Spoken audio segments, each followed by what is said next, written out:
రైతు రాజ్యం కార్యక్రమానికి స్వాగతం. పంటలకు అవసరమయ్యే నీటిని, పోషకాలను సమర్థవంతంగా ఉపయోగించుకున్నప్పుడే రైతుల ఖర్చులు తగ్గుతాయి. అప్పుడే దిగుబడి కూడా పెరుగుతుంది.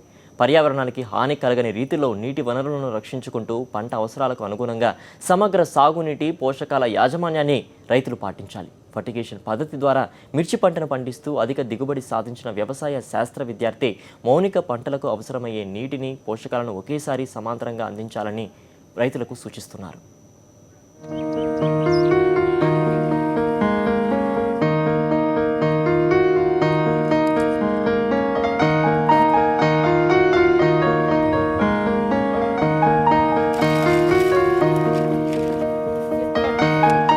ఈమె పేరు మౌనిక.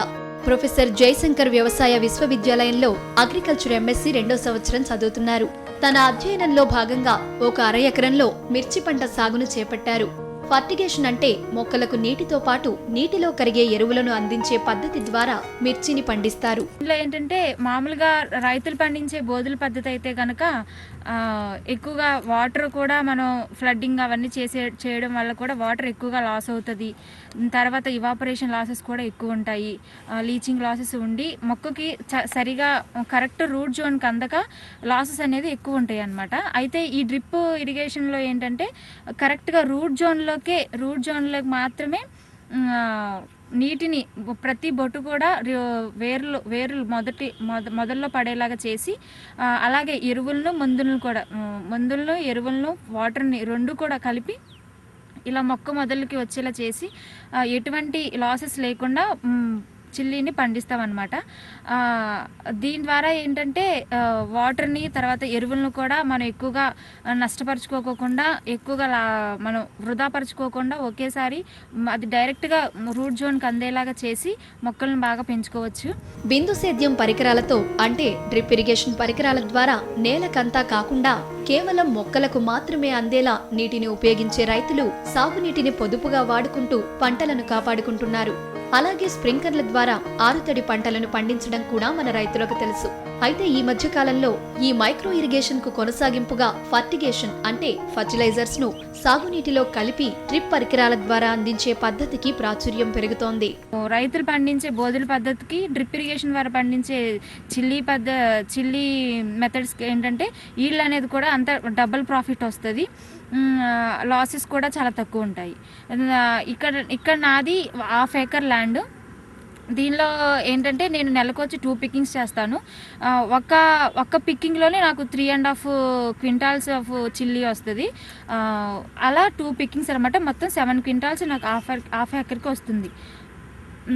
అలాగే మోస్ట్ సైంటిఫిక్గా అయితే వీటి వాటర్ని, ఎరువులను కూడా బాగా మనం సేవ్ చేసుకొని మనం చిల్లీ పంటను పండించుకోవచ్చు. ఒక రైతుల వారి పద్ధతిగా పోల్చుకుంటే ఈ డ్రిప్ ఫర్టిగేషన్ అనేది ఎంతో రైతులకు మంచిగా ఉపయోగపడుతుంది. వాటర్ని, ఎరువులను కూడా మనం సేవ్ చేసుకోవడానికి ఉపయోగపడుతుంది. ఫర్టిగేషన్ పద్ధతి వల్ల నీటిని, ఎరువులను ఒకేసారి అందించడం వల్ల పంటకు ఖచ్చితంగా పోషకాలను అందించవచ్చు. ఎంతో విలువైన పోషకాలు వ్యర్థం కాకుండా కాపాడుకోవచ్చు. అలాగే తక్కువ సామర్థ్యం గల సూక్ష్మ ప్రవాహం వల్ల భూమిపై పొర కోతకు గురికాదు. ఎరువులు, రసాయనిక మందుల వాడకం, కూలీల అవసరం భారీగా తగ్గుతుంది. అంతేకాదు పంట దిగుబడి 30 నుంచి 70% దాకా పెరుగుతుందని వ్యవసాయ రంగ నిపుణులు చెబుతున్నారు. సాక్షి న్యూస్, రాజేంద్రనగర్, హైదరాబాద్. మొలకెత్తిన వెంటనే మాయదారి తెగుళ్లు వస్తున్నాయని రైతులు ఆవేదన చెందుతుంటారు. ఎన్ని మందులు కొట్టినా తెగుళ్లు పోవడం తెలియక ఆందోళన చెందుతూ ఉంటారు. మొలకెత్తిన వెంటనే పలుచోట్ల మొక్కలు చచ్చిపోతే ఇక పంట దిగుబడి తగ్గిపోయినట్లే. విత్తన శుద్ధి లేకపోవడం వల్ల వచ్చే తెగుళ్ల వల్లనే ఈ విధంగా జరుగుతుంది. వివిధ పంటలలో మొలక శాతం 70 నుంచి 90% వరకు ఉన్నప్పుడే అది నాణ్యమైన విత్తనం అవుతుంది. అందుకోసం విత్తన శుద్ధి తప్పనిసరి.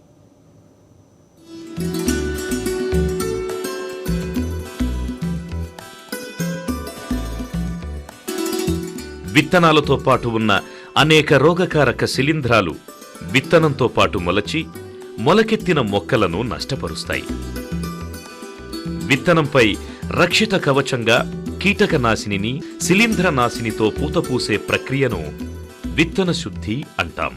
విత్తు కొద్దీ పంట కాబట్టి వివిధ పంటలలో మొలక శాతం 70 నుండి 90 వరకు ఉన్నప్పుడే నాణ్యమైన విత్తనంగా పరిగణించాలి. అతి తక్కువ ఖర్చుతో అతి సులభంగా చేసుకునే విత్తన శుద్ధి ద్వారా ఆరోగ్యవంతమైన మొక్కలను పొందడమే కాకుండా పొలంలో నిర్దేశించబడిన మొక్కల సాంద్రత ఉండి మంచి దిగుబడిని సాధించవచ్చును. విత్తన శుద్ధికి వాడే మందు పరిమాణం పిచికారీతో వాడే మందు పరిమాణంలో 10% మాత్రమే ఉండడం వల్ల పిచికారీ మందుపై పెట్టే ఖర్చును మరియు కూలీల ఖర్చును తగ్గించుకోవడమే కాకుండా వాతావరణ కాలుష్యాన్ని కూడా అరికట్టవచ్చును. విత్తన శుద్ధి చేసేటప్పుడు ముందుగా కీటకనాశిని మందులతో శుద్ధి చేసిన తరువాత శిలీంధ్రనాశిని మందులతో శుద్ధి చెయ్యాలి. విత్తన శుద్ధి కొరకు డ్రమ్ములో కావలసిన మోతాదులో విత్తనం పోసి సిఫారసు చేసిన మందు పొడిని లేదా మందు ద్రావణాన్ని పోసి తిప్పాలి. దీనివల్ల మందు ఆ గింజలకు సమానంగా పడుతుంది. డ్రమ్ము లేని వారు మందమైన ప్లాస్టిక్ సంచి గాని కుండను గాని తీసుకొని విత్తన శుద్ధి చేయవచ్చు.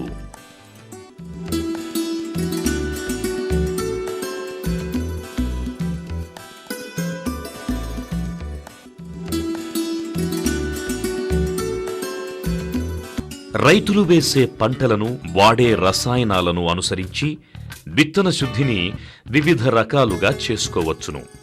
వాటిలో ముఖ్యమైనవి పొడి విత్తన శుద్ధి. పొడి మందును విత్తనానికి కలిపి బాగా అంటుకునేలా చేయవచ్చును.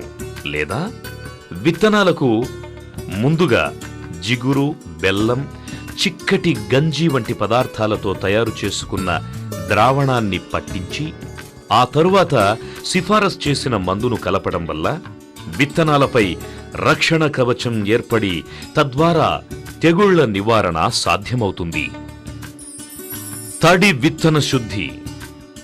కొన్ని రకాలైన విత్తనాలను, ముఖ్యంగా వరి లాంటి పంటలలో కీటకనాశినులు మరియు శిలీంధ్రనాశినులు తగినంత నీటిలో కలిపి విత్తనాన్ని నానబెట్టిన తరువాత విత్తుకోవాలి.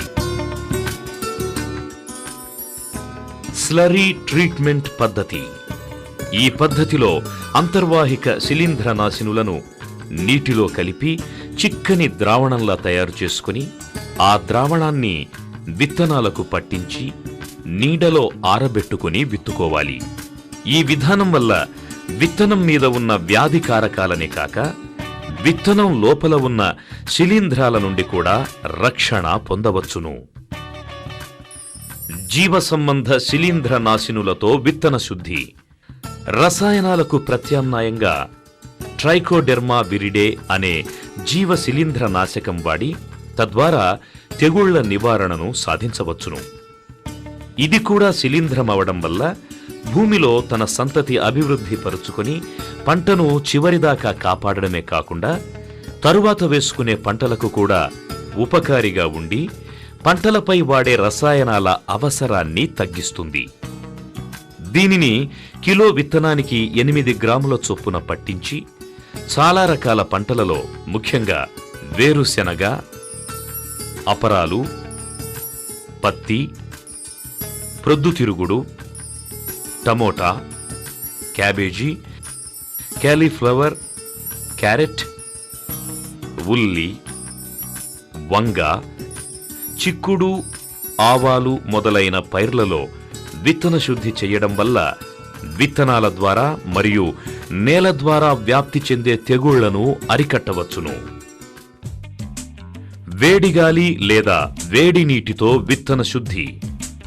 ముఖ్యంగా చెరకు విత్తనపు ముచ్చెలను వేడి నీటితో లేదా ఆవిరితో శుద్ధి చేసి ఆ తరువాత శిలీంధ్రనాశినితో శుద్ధి చేయడం వల్ల ఎర్రకుళ్ళు తెగులు నివారించవచ్చును. క్యాబేజీ, క్యాలీఫ్లవర్ మొదలైన కూరగాయలతో ఈ పద్ధతి ద్వారా బ్యాక్టీరియా తెగుళ్లను నివారించవచ్చును. సూర్యరశ్మితో విత్తన శుద్ధి. ఈ విధానం ఎండకాసే రోజుల్లో చేపట్టాలి. మొదట విత్తనాన్ని 4 గంటల పాటు నీటిలో నానబెట్టి తరువాత టార్పాలిన్ పట్ట మీద సన్నని పొరలాగా పరిచి సూర్యరశ్మి తగిలేటట్లు ఎండబెట్టాలి. దీనివల్ల విత్తనాలలో ఉన్న వ్యాధి కారకాలు శక్తిహీనమవుతాయి. జీవన ఎరువులతో విత్తన శుద్ధి. జీవన ఎరువులైనటువంటి బ్యాక్టీరియా సంబంధిత రైజోబియం కల్చర్తో విత్తన శుద్ధి చేయడం వల్ల గాలిలోని నత్రజనిని భూమిలో స్థిరీకరించే వేరుబుడిపెల అభివృద్ధికి దోహదపడుతుంది.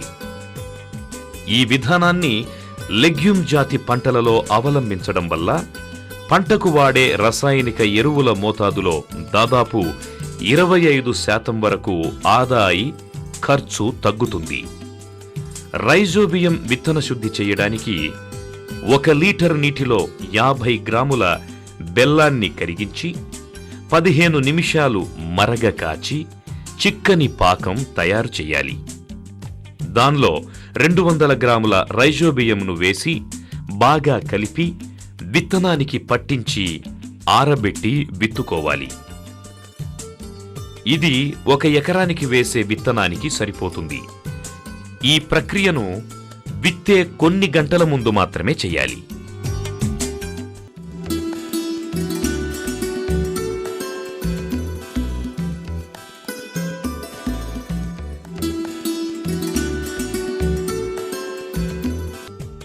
విత్తన శుద్ధి చేసే రసాయనాలు మనుషులకి పశువులకి అపాయకరమైనవి కాబట్టి తగు జాగ్రత్తలు తీసుకోవాలి. విత్తన శుద్ధి చేసే వ్యక్తి చేతులకు తొడుగులు, ముక్కుకు మాస్క్ తప్పనిసరిగా ఉపయోగించాలి. విత్తన శుద్ధి చేసిన విత్తనాలను ధాన్యంగా తినడానికి గాని పశువులకు దాణాగా గాని వాడరాదు. విత్తన శుద్ధికి సిఫారసు చేసిన మందునే ఉపయోగించాలి. మోతాదును మించి విత్తన శుద్ధి మందు వాడరాదు. అలా చేయడం వల్ల విత్తనం లోపలి భాగాలకు కూడా హాని జరిగి విత్తన మొలక శాతం తగ్గిపోతుంది. విత్తన శుద్ధి చేసేటప్పుడు విత్తనంలో తేమ శాతం అధికంగా ఉండరాదు. విత్తనం పై పొర ఊడిపోకుండా జాగ్రత్త పడాలి. పప్పు ధాన్యాలు, వేరుశెనగ పైర్లకు ముందుగా విత్తన శుద్ధి చేసిన తరువాత రైజోబియం కల్చర్ పట్టించాలి. వివిధ పంటలలో థైరామ్, క్యాప్టాన్, మ్యాంకోజెబ్ మరియు కార్బండిజం వంటి శిలీంధ్ర నాశినులు మరియు ఇమిడాక్లోప్రిడ్, థయోమిథాక్సమ్ వంటి అంతర్వాహిక కీటక నాశినులతో విత్తన శుద్ధి చేయడం వల్ల తొలి దశలో ఆశించే శిలీంధ్రాల నుండి వైరస్ తెగుళ్లను వ్యాప్తి చేసే రసం పీల్చే పురుగుల బారి నుండి 20 నుండి 30 రోజుల వరకు మొక్కలకు రక్షణ కల్పించవచ్చును.